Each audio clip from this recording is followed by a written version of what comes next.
नमस्कार। आज हम एक कहानी पर बात करने वाले हैं। भूतों का साया, एक दुस्वप्न नाम है इसका। एक अंश है ये। और ये सिर्फ आप कहें डरावनी कहानी नहीं है।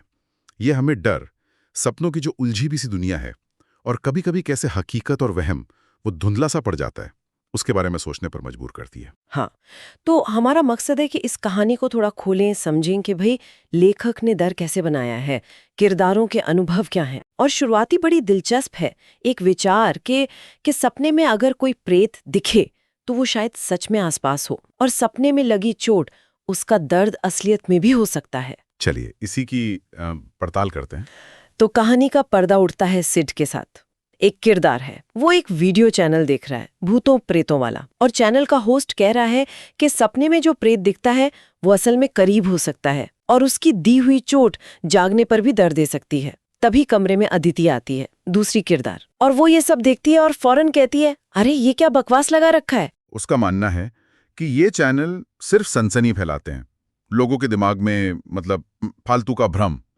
और सिड वो फौरन मान जाता है, कहता है हाँ सही कह रही हो, और चैनल बंद। तो शुरुआत में ही किरदार इस अजीब दावे को सिरे से नकार देते हैं। हाँ, ये शुरुआत बहुत दिलचस्प है। लेखक ने जानबूझकर एक तरफ तो ये अलौकिक दावा रखा, सपने से असली चोट, और फिर तुरंत ही किरदारों के जरिए उस पर शक भी डाल दिया, ये बकवास वाली बात। तो सुनने वाला या पढ़ने वाला शुरू में ही सोच में पड़ जाता है कि भाई इस दावे को गंभीरता से लेना है या किरदारों की तरह ही खारिज कर देना है। ये डरावनी कहानियों में अक्सर होता है। हाँ बिल्कुल, एक तरह से जमीन तैयार कर दी जाती है कि भाई देखो, लॉजिक तो ये कहता है कि बकवास है, पर कहानी शायद कुछ और कहे। अदिति का तर्क तो साफ है, ये सब मन का वहम है। पर सिड इतनी जल्दी मान गया? क्या वो वाकई मानता है या बस टाल रहा है? ये भी हो सकता है, शायद वो इस पर ज्यादा सोचना ही नहीं चाहता। या अंदर कहीं एक हल्की सी बेचैनी हो जिसे वो दिखाना नहीं चाहता। उसका किरदार यहाँ थोड़ा, कह सकते हैं, निष्क्रिय सा लगता है। हम्म। अदिति ज्यादा मुखर है, और ये जो तनाव है ना, अलौकिक संभावना और तार्किक सोच के बीच, ये कहानी के लिए एक मजबूत नींव रखता है। बिल्कुल। और इसी के ठीक बाद बात बदल जाती है, घर की बातों पर आ जाती है। अदिति बताती है सिड को कि भाई मुझे 4 दिन के लिए माँ के घर जाना है। और फिर उसे चिंता होती है कि सिड अकेले खाने का क्या करेगा। पूछती है कि खाना भिजवा दूं या तुम खुद ही घर आ जाना, मतलब अपनी ससुराल। सिड का रवैया बड़ा कैजुअल है, कहता है अरे यार तुम टेंशन मत लो मेरे खाने की, कुछ ना कुछ हो जाएगा, कभी तुम्हारे घर कभी स्विगी जिंदाबाद। बिल्कुल आज के जमाने वाला जवाब। पर अदिति नहीं मानती। वो जोर देती है कि नहीं, मैं रोज खाना तैयार रखूंगी घर पर, तुम आकर खा लेना या ले जाना। सिड फिर टाल देता है, 4 दिन ही तो हैं, हो जाएगा मैनेज, तुम चिंता मत करो। ये बातचीत भी कई काम करती है कहानी में। एक तो ये सिड के आने वाले अकेलेपन को स्थापित करती है, और अकेलापन खासकर रात में डर की भावना को बढ़ाने वाला एक बहुत बहुत क्लासिक तत्व है हॉरर में। दूसरी बात, ये कॉन्ट्रास्ट देखिए, अदिति की चिंता और सिड की लापरवाही।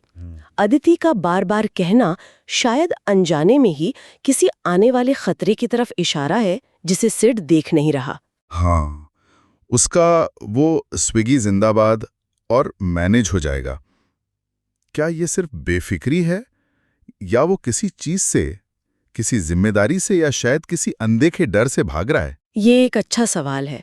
हो सकता है ये लापरवाही सिर्फ ऊपर ऊपर हो, अंदर से शायद उस अकेले रहना या रात में निकलना उतना पसंद ना आ रहा हो, और वो इस रवैये से उसे छिपा रहा हो। या फिर वो सच में इतना बेफिक्र है कि उसे कोई अंदाजा ही नहीं है। दोनों ही सूरतों में उसका ये रवैया उसे ज्यादा असुरक्षित बनाता है। कहानी हमें सोचने पर मजबूर करती है, क्या यही लापरवाही उसे मुसीबत में डालेगी? सही कहा। और फिर कहानी अगले दिन पर पहुंचती है। रात का वक्त है, बाहर अंधेरा है। सिड का मन तो बिल्कुल नहीं है, पर अब अदिति ने कहा था तो उसे निकलना पड़ रहा है। 10 किलोमीटर दूर ससुराल, खाना खाने। गाड़ी चला रहा है और खुद को कोस रहा है मन ही मन। बड़बड़ा रहा है, क्या मुसीबत मोल ले ली, बेवकूफ हूं मैं भी, शाम को ही निकल जाता तो ठीक रहता, इतनी रात में। उसकी चिड़चिड़ाहट साफ है, ऊपर से सर्दी का मौसम।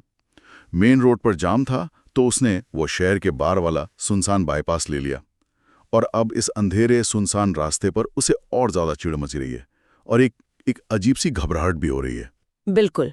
यहाँ माहौल बनाने के लिए लेखक वो सब चीजें इस्तेमाल कर रहा है जो हॉरर में काम करती हैं। रात, अंधेरा, सुनसान रास्ता, अकेलापन, ये सब मिलकर एक बेचैनी तो पैदा कर ही रहे हैं। पर उससे भी ज्यादा जरूरी है सिड की दिमागी हालत।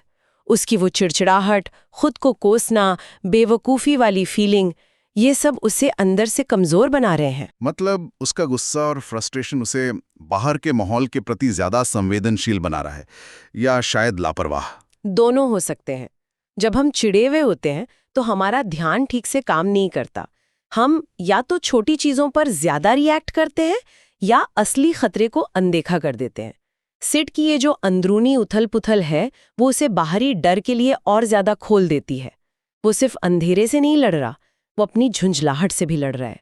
ये रास्ता अब सिर्फ रास्ता नहीं, उसकी अपनी बेचैनी का प्रतीक बन गया है जैसे। और इसी बढ़ती बेचैनी के बीच खतरा सामने आ जाता है। सचमुच। सिड को रास्ते में बीचों बीच एक बड़ा सा पेड़ का तना पड़ा दिखता है, रुकावट।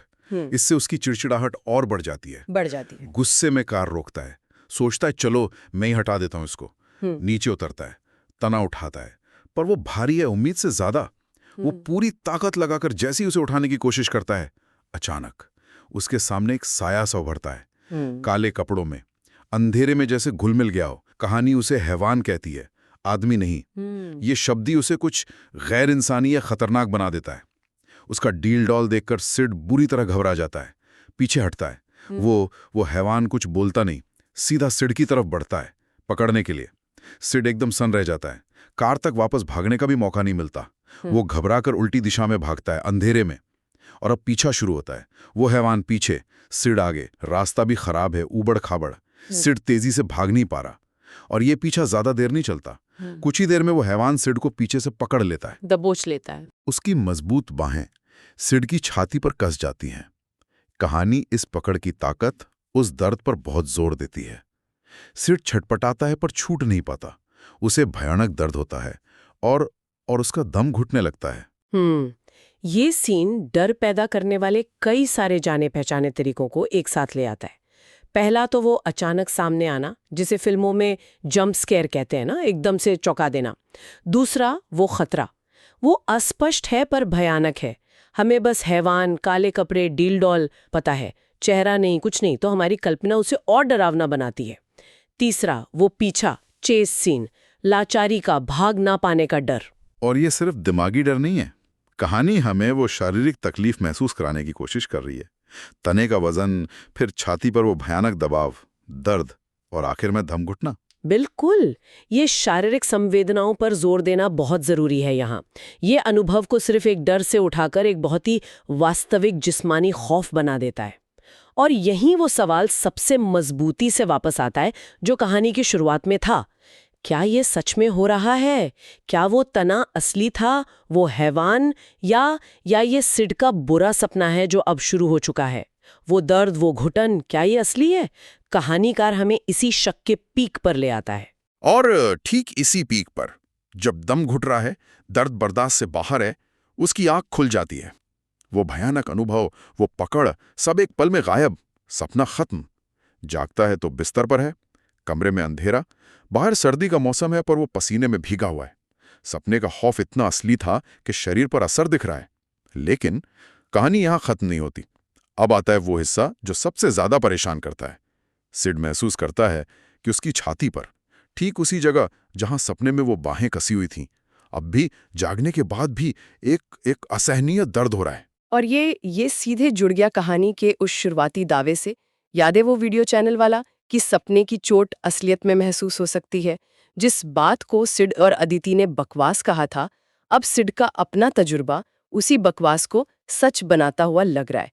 यहीं से असली मनोवैज्ञानिक डर शुरू होता है। ये दर्द कहाँ से आया? ये क्या कोई शारीरिक वजह है, सोते हुए गलत तरह से लेटने से, या ये पूरी तरह साइकोलॉजिकल है? सपने का असर इतना गहरा कि दिमाग शरीर को दर्द का सिग्नल दे रहा है? या फिर वो तीसरी संभावना, क्या वो चैनल सही था? क्या सच में कोई अलौकिक ताकत है जिसने सपने के जरिए चोट पहुंचाई? बिल्कुल, और यही अस्पष्टता, यही अनिश्चितता इस कहानी के अंश का सबसे पावरफुल हिस्सा है। लेखक ने कोई जवाब नहीं दिया।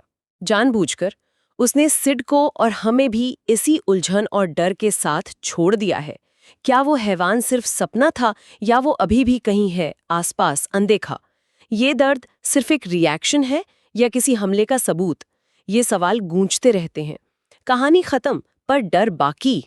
तो हमने देखा कि कैसे ये कहानी एक आम दिन से शुरू होती है, थोड़ी चिड़चिड़ाहट, थोड़ा शक, और फिर एक ऐसे खौफनाक अनुभव तक पहुंचती है जहां सपना और हकीकत जैसे मिल जाते हैं, जहां एक बुरे सपने का नतीजा जागने के बाद भी महसूस होने वाला असली शारीरिक दर्द है।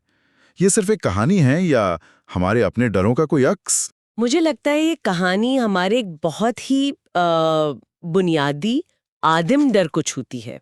वो है नींद में हमारी लाचारी। एग्जैक्टली। जब हम सोते हैं हम बाहरी दुनिया के लिए एक तरह से बंद होते हैं, बिल्कुल असुरक्षित। बिल्कुल। और ये कहानी उस असुरक्षा को और गहरा करती है, ये कहकर कि खतरा सिर्फ बाहर से नहीं सपनों के रास्ते भी आ सकता है।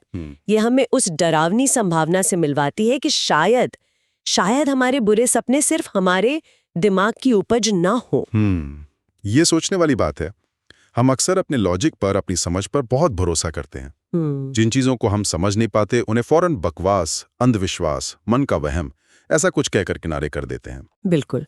और शायद यही वो आखिरी ख्याल है जिसके साथ कहानी हमें छोड़ती है कि क्या हो अगर जिन चीजों को हम इतनी आसानी से नकार देते हैं उनमें कभी-कभी कोई ऐसी सच्चाई छुपी हो जिसे हम समझना नहीं चाहते या समझ ही नहीं सकते। क्या हर डर की, हर अजीब अनुभव की कोई तार्किक वजह ढूंढना मुमकिन है, या कुछ चीजें वाकई हमारी समझ, हमारे तर्क के दायरे से बाहर है? ये कहानी हमें अपनी बनी बनाई सोच पर सवाल उठाने और अनजाने के डर का सामना करने के लिए थोड़ा उकसाती है। शायद यही वो सवाल है जिसे सुनने वाले अपने साथ ले जा सकते हैं, अपने खुद के अनुभवों, अपने विश्वासों की रोशनी में इस पर सोचने के लिए।